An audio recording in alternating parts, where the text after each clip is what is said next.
Après plusieurs scandales de corruption, une partie de l'opposition sud-africaine a demandé ce mardi 5 septembre à la Cour constitutionnelle de contraindre le Parlement à engager une procédure de destitution contre le président Jacob Zuma. Le chef de l'État avait déjà été soumis à une motion de censure le 8 août 2017 au Parlement de Johannesburg, mais le vote de défiance s'était terminé par un échec. Jacob Zuma a réussi à être l'opposé de Nelson Mandela en Afrique du Sud.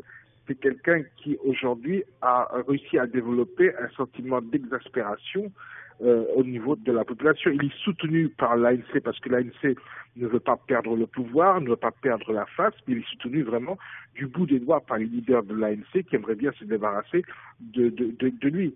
C'est quelqu'un de sulfureux, il faut quand même l'avouer. Il a toujours été quelqu'un de sulfureux par le passé, avec une moralité quand même très douteuse. Il a réussi à être président de la République parce qu'il a poussé Thabo Mbeki dehors. Ça aussi, il faut le reconnaître.